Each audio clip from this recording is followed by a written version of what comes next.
அல்லாஹு அக்பர் அல்லாஹ். Teesta settle what தெரியுமா? கேள்விப்பட்டிருக்கோமா? Teesta settle what வீர பெண்மணி, நம்ம சமுதாயத்துக்கு தெரியவே தெரியாது. இந்த அம்மாவுடைய பூர்வீகம் குஜராத், இருக்கிறது மும்பை. ஒரு மிகப்பெரிய கள போராளி. அவங்களுடைய தாத்தா இந்தியாவுடைய முதல் அட்டர்னி ஜெனரல். சுதந்திர போராட்ட காலத்தில் பகத்சிங்குடைய வழக்கை வாதாடிய வழக்கறிஞர் தாத்தா. அந்த பாரம்பரியத்தில் வந்த பொண்ணு, ஒரு அம்மா, பெரியவங்க. அவங்க முஸ்லிம்களுக்கு எதிராக நடக்கிற நிகழ்வுகளை ஆங்காங்கே போய் கவனிச்சு பத்திரிகை நடத்திக்கிட்டு இருந்தாங்க. வேற அமைதிக்கான அமைப்புன்னு சொல்லிட்டு, நீதியை நிலைநாட்டுவதற்கான அமைப்புன்னு சில அமைப்புகளை உண்டாக்கி அதுல டிராவல் பண்ணிட்டு இருந்தாங்க.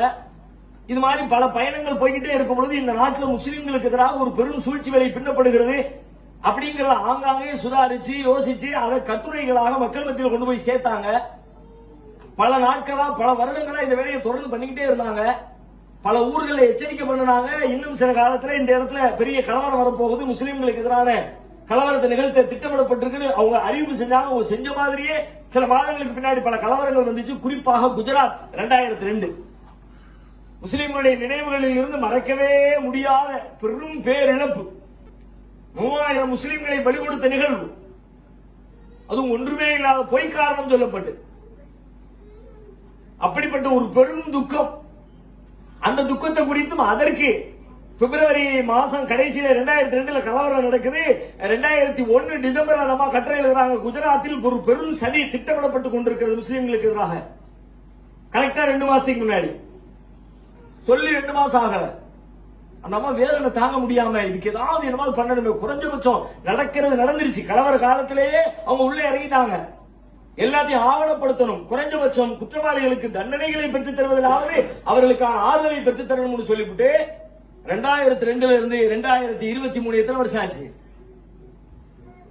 21 ஆண்டுகள் தொடர்ந்து அதன் பின்னால் நம்ம சமுதாயத்தில் யாரும் ஓடலையே.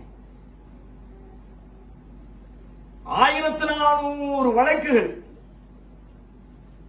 ஒரு வழக்கு நடத்தணும்னா என்ன, அதுக்கு என்ன ஆவணம் தேவைப்படும், என்ன ரெக்கார்டை சப்மிட் பண்ணணும், எவ்வளவு செலவு பண்ணணும், எத்தனை நாள் கோர்ட்டு கேஸ் அலையணும். 1400 வழக்குகள். தனியே ஒரு பெண்மணியா, கூட ஒரு 5-6 பேரை சேர்த்துக்கொண்டு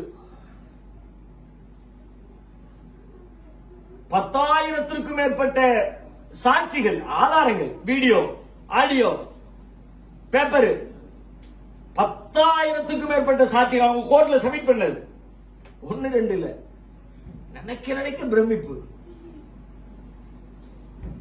குஜராத்தில் நடந்துகிட்டு இருந்த வழக்க அங்கிருந்து வெளியில வேற மாநிலத்துக்கு தூக்கிட்டு போகணும்னு அதுக்காக வேண்டி சுப்ரீம் கோர்ட் வரைக்கும் போராடி அதை வெளி மாநிலத்துக்கு மாத்தி இப்ப 14 பேர் வெளியில வந்தானுல பல்கிஸ் பானு வழக்குல 14 பேரை கற்பழித்து கொலை செய்து குழந்தைகள் உட்பட அவங்க எல்லாத்தையும் நீதிமன்றம் ரிலீஸ் பண்ணிச்சு. இந்த 16 பேருக்கும் தண்டனை வாங்கி கொடுத்தது யார் தெரியுமா?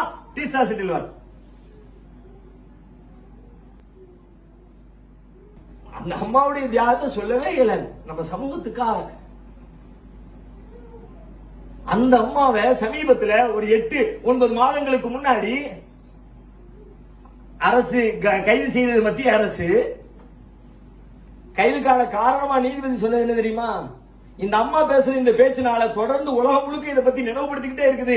2002 நடந்தத, மோடிக்கு எதிரான விஷயங்களை இன்னைக்கு வரைக்கும் மக்கள் மறக்காமல் இருப்பதற்கு இந்த பொம்பளை தான் காரணம். இவர் ரொம்ப இடத்தில் கொடுத்துக்கிட்டு இருக்கிறா, இந்தியாவுக்கு அவப்பெயர் உண்டாக்குறா, தூக்கி உள்ள போடுச்சு. நீதிமன்றம் சொன்ன வார்த்தை.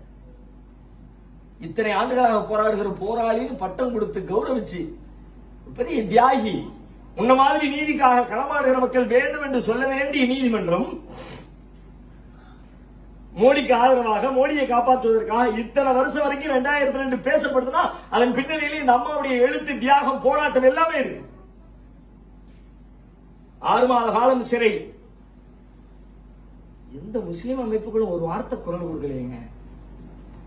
சில வழக்கறிஞர்கள் தமிழகத்தில் வழக்கறிஞர்கள் சங்கத்தின் சார்பில் சில போராட்டங்கள் நடத்துறாங்க. தமிழ்நாட்டில் நடந்துச்சு. டீஸ்டா செட்டில் வாட்டை கைது செஞ்சதை கண்டிச்சு மனித உரிமை அமைப்புகள் நடத்துறாங்க. எனக்கு தெரிஞ்ச முஸ்லிம் அமைப்புகள் யாரும் நடத்துறாங்களா இல்லையான்னு தெரியல. ஒருவேளை கவனம் இல்லாமல் இருந்தா அங்க ஒண்ணு இங்க ஒண்ணு நடந்திருக்க கூடும். ஆனாலும் கவனம் பெற வேண்டிய அளவிற்கு கவனம் பெற்றா நம்ம முஸ்லிம் தலைவர்கள் யாராவது ஒருத்தர் மேல ஏதாவது ஆயிட்டுமா என்ன அல்லோலப்படுது சமூக வலைதளங்கள். அதையெல்லாம் கூட பல ஆயிரம் மடங்கு இந்த அம்மாவுக்காண்டி பட்டிருக்கணுமே, நம்ம பேசி இருக்கணுமே, புலம்பி இருக்கணுமே, போராடி இருக்கணுமே. வெளியே உள்ள போனதும் தெரியல. ஐநா மனித உரிமைகள் அமைப்பு தலையிட்டு நீ ரிலீஸ் பண்றியா இல்லையா, அந்த அம்மா மேல ஒரு குற்றத்தையும் சொல்லாம அநியாயமா போராடிய போராட்டத்தையே காரணமா சொல்லி நீங்க உள்ள தள்ளுவீங்களா, இது அநியாயம் அப்படின்னு சொல்லி ஐநா சபை தலையிட்டு அந்த அம்மா வெளியில வந்துச்சு ஜாமீன்ல. நீதிக்காக போராடிய ஒரே காரணத்திற்காக. இந்த மாதிரி ஆட்கள் நமக்கு ஆபத்துன்னு அவன் நினைக்கிறான், நம்மள கூட ஒரு ஆபத்தை நினைக்கல. பாதிக்கப்பட்ட நம்மளையோ, தெருவில் இறங்கி போராடுற நம்மளையோ நாம பெருசா பயங்கரமா அவங்களுக்கு எதிராக பேசிக்கிட்டு இருக்கோம், வச்சுக்கிட்டு இருக்கோம் நம்ம நினைக்கிறோமே. பொதுக்கூட்டம் போட்டுட்டோம், எழுதிட்டோம், பேஸ்புக்ல பேசிட்டோம், யூடியூப்ல வீடியோ அப்லோட் பண்ணிட்டோம், அதனால நம்ம அவங்களுக்கு பயங்கர எதிரி, நம்ம அவன் எதிரியா வைக்கல. நீ போடா, நீலாம் ஒண்ணும் கிடையாது, எனக்கு நீலாம் ஒரு மேட்டரே கிடையாது, நீலாம் சும்மா வெறும் வெத்தும் புலம்பல், வெறுமனே சும்மா கத்துவ உணர்ச்சியோட அவ்வளவுதான் முடிஞ்சு போச்சு. ஆனா பேப்பர்ல மூவ் பண்ணி முறையா போற அனுபவம்ல அவன் நிக்க முடிய மாட்டேங்குது அவனால. ஆனா இந்த பொம்பளைய கூட தெரிஞ்சு வச்சுக்கல அப்படின்னா நம்மள மாதிரி நன்றி கேட்டவங்க யாருமே இருக்க முடியாது.